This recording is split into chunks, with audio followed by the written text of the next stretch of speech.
Edu junction में आपका स्वागत है। हमें खुशी है कि आप यहाँ हैं। इस पाठ में हम पाइथन प्रोग्रामिंग की दुनिया में कदम रखेंगे। पाइथन एक कंप्यूटर प्रोग्रामिंग लैंग्वेज है। ये निर्देशों का एक विशेष समूह है जो आप कंप्यूटर को फॉलो करने के लिए लिखते हैं। इसे कंप्यूटर को बताने के तरीके के रूप में सोचें कि क्या करना है स्टेप बाय स्टेप। पाइथन को पढ़ने और सीखने में आसान होने के लिए जाना जाता है। यह बिगिनर्स और एक्सपर्ट्स दोनों के लिए एक बेहतरीन लैंग्वेज है।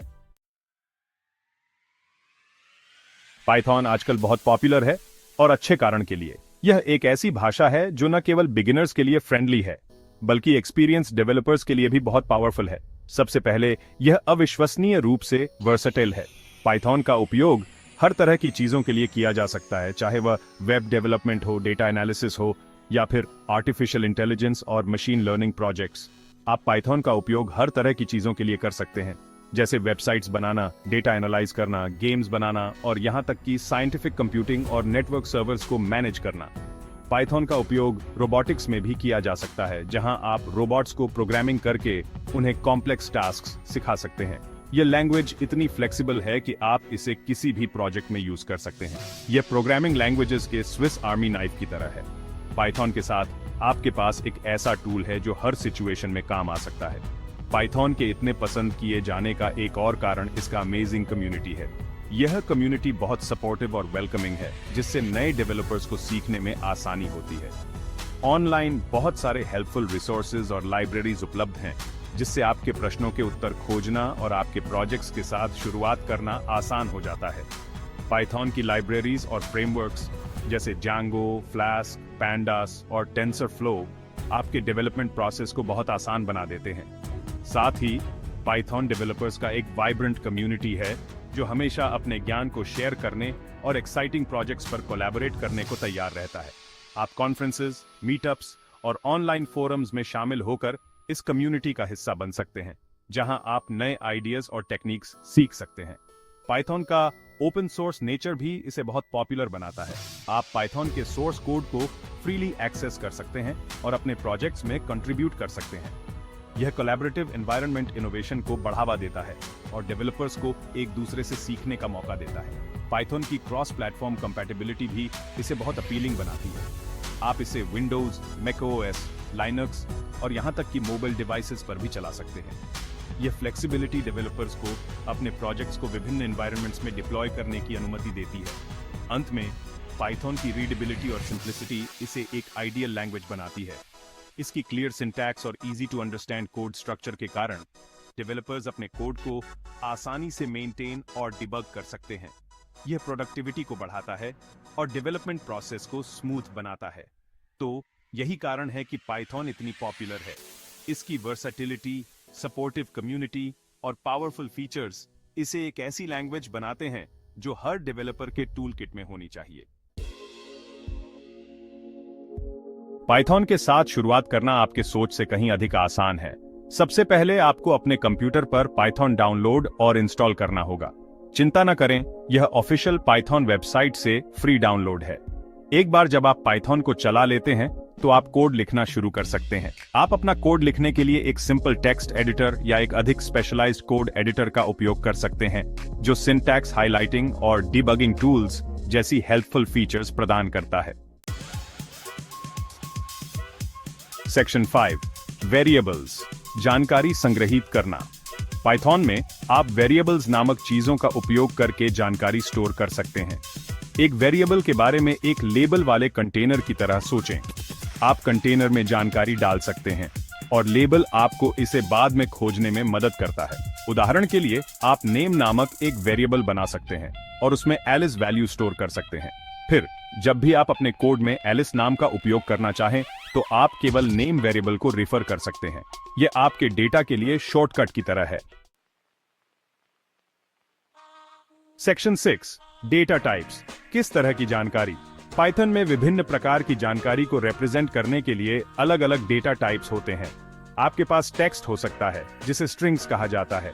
आपके पास होल नंबर्स हो सकते हैं जिन्हें इंटीजर्स कहा जाता है, और आपके पास दशमलव वाली संख्याएं हो सकती हैं जिन्हें फ्लोट्स कहा जाता है।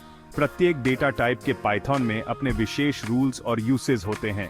डेटा टाइप्स को समझने से आपको ऐसा कोड लिखने में मदद मिलती है जो समझ में आता है और वह करता है जो आप चाहते हैं। सेक्शन 7 ऑपरेटर्स जानकारी के साथ काम करना। ऑपरेटर्स वे सिंबल्स हैं जिनका उपयोग डेटा पर एक्शंस परफॉर्म करने के लिए किया जाता है। उदाहरण के लिए प्लस साइन प्लस एक ऑपरेटर है जिसका उपयोग एडिशन के लिए किया जाता है। पाइथन में आप विभिन्न ऑपरेशंस को करने के लिए ऑपरेटर्स का उपयोग कर सकते हैं, जैसे एडिशन, सब्ट्रैक्शन, मल्टीप्लिकेशन, डिवीजन और बहुत कुछ। ये ऑपरेटर्स आपको अपने डेटा को प्रभावी ढंग से मैनिपुलेट और वर्क करने की अनुमति देते हैं। सेक्शन 8 लूप्स, क्रियाओं को दोहराना। Loops are fundamental constructs in programming that allow us to execute a block of code multiple times without having to write it repeatedly. Loops निर्देशों की तरह हैं जो आप Python को कई बार रिपीट करने के लिए कह सकते हैं। They are incredibly useful for tasks that require repetition, such as iterating over a list of items, processing data, or automating repetitive tasks. उदाहरण के लिए आप 1 से 10 तक की सभी संख्याओं को प्रिंट करने के लिए लूप का उपयोग कर सकते हैं। This can be done with just a few lines of code, making your programs more efficient and easier to read. यह आपको एक ही कोड को बार-बार लिखने से बचाता है। Imagine having to write the same line of code 10 times. It would be tedious and error-prone. Loops solve this problem elegantly. Python में loops के दो मुख्य प्रकार हैं, for loops or while loops. Each type of loop serves a different purpose and is used in different scenarios. For loops का उपयोग तब किया जाता है जब आप जानते हैं कि आप कोड को कितनी बार रिपीट करना चाहते हैं। For example, if you want to iterate over a list of items or a range of numbers, a for loop is the perfect choice. जबकि while loops का उपयोग तब किया जाता है जब आप कोड को तब तक रिपीट करना चाहते हैं जब तक कि एक निश्चित कंडीशन पूरी ना हो जाए। This is useful for scenarios where the number of iterations is not known beforehand, such as reading data from a file until the end is reached or processing user input until a valid response is given. However, it's important to be cautious with loops, especially while loops, as they can lead to infinite loops if the condition is never met. This can cause your program to freeze or crash. To avoid this, always ensure that the loop's condition will eventually be met, and consider adding safeguards like break statements to exit the loop if necessary. Mastering loops is a crucial step in becoming proficient in Python programming. They not only make your code more efficient but also open up a world of possibilities for automating tasks and solving complex problems. So practice writing both for loops and while loops, experiment with different scenarios, and soon you'll find yourself using loops effortlessly in your Python projects. Remember, loops are your friends in the world of programming. They help you repeat actions efficiently and effectively, making your code cleaner and more powerful. Section 9 functions code के पुनः प्रयोज्य block. Functions या कार्य आपके code को अधिक modular और maintainable बनाने के लिए एक महत्वपूर्ण उपकरण है। फंक्शंस आपके मेन प्रोग्राम के भीतर मिनी प्रोग्राम्स की तरह हैं। वे आपको स्पेसिफिक टास्क्स को आइसोलेट करने और उन्हें एक नाम देने की अनुमति देते हैं, जिससे कोड को मैनेज करना और डिबग करना आसान हो जाता है। वे आपको निर्देशों के एक समूह को एक साथ ग्रुप करने और उन्हें एक नेम देने की अनुमति देते हैं। उदाहरण के लिए, आप एक फंक्शन बना सकते हैं जो यूजर इनपुट को वैलिडेट करता है और फिर उस फंक्शन को कहीं भी कॉल कर सकते हैं जहां वैलिडेशन की आवश्यकता होती है। फिर जब भी आपको उन निर्देशों को एग्जीक्यूट करने की आवश्यकता होती है, तो आप बस फंक्शन को उसके नेम से कॉल कर सकते हैं। ये अप्रोच आपके कोड को अधिक रीडेबल और मेंटेनेबल बनाता है, क्योंकि आप बार-बार लिखने के बजाय एक ही फंक्शन को कई बार यूज कर सकते हैं। फंक्शंस आपके कोड को व्यवस्थित करने और इसे और अधिक रीयूजेबल बनाने के लिए बहुत हेल्पफुल हैं।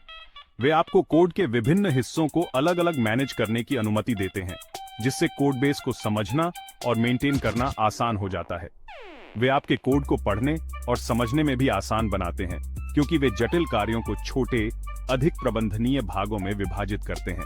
फंक्शंस का उपयोग करके आप कोड को लॉजिकल सेक्शंस में विभाजित कर सकते हैं, जिससे डिबगिंग और टेस्टिंग अधिक स्ट्रेटफॉरवर्ड हो जाती है। फंक्शंस न केवल कोड को रीयूजेबल बनाते हैं, बल्कि वे कोलैबोरेशन को भी आसान बनाते हैं। जब मल्टीपल डेवलपर्स एक ही प्रोजेक्ट पर काम कर रहे होते हैं, तो फंक्शंस का उपयोग करके कोड को ऑर्गेनाइज करना सभी के लिए समझना और काम करना आसान बनाता है। फंक्शंस लाइब्रेरीज और मॉड्यूल्स बनाने में भी मदद करते हैं, जिन्हें आप विभिन्न प्रोजेक्ट्स में रीयूज कर सकते हैं। यह अप्रोच डेवलपमेंट प्रोसेस को तेज करता है और कोड कंसिस्टेंसी को बनाए रखता है। अंत में फंक्शंस डॉक्यूमेंटेशन को भी आसान बनाते हैं। जब आप एक फंक्शन को क्लियरली डिफाइन और डॉक्यूमेंट करते हैं तो अन्य डेवलपर्स के लिए यह समझना आसान हो जाता है कि वह फंक्शन क्या करता है और इसे कैसे यूज किया जा सकता है। इस प्रकार फंक्शंस आपके कोड को अधिक स्ट्रक्चर्ड, मेंटेनेबल और रीयूजेबल बनाने के लिए एक पावरफुल टूल है। उन्हें इफेक्टिवली यूज करना सीखना किसी भी प्रोग्रामर के लिए एक महत्वपूर्ण स्किल है। सेक्शन 10 निष्कर्ष। पाइथन एक वर्सेटाइल और पावरफुल प्रोग्रामिंग लैंग्वेज है जो बिगिनर्स के लिए एकदम सही है। इसका सिंपल सिंटैक्स, विशाल समुदाय और व्यापक लाइब्रेरीज इसे कोडिंग की दुनिया में उतरने की चाह रखने वाले किसी भी व्यक्ति के लिए एक उत्कृष्ट विकल्प बनाते हैं। चाहे आप वेब डेवलपमेंट, डेटा साइंस या प्रोग्रामिंग से जुड़े किसी अन्य क्षेत्र में रुचि रखते हो, पाइथन सीखना एक मूल्यवान स्किल है जो अवसरों की दुनिया खोल सकता है। Section 11 call to action Edu Junction के साथ जुड़े रहे। हमारे आगामी पाइथन ट्यूटोरियल्स और रिसोर्सेज को देखना न भूलें। हमारे साथ अपडेटेड रहने और अपने कोडिंग एडवेंचर को जारी रखने के लिए आज ही एडू जंक्शन को सब्सक्राइब करें।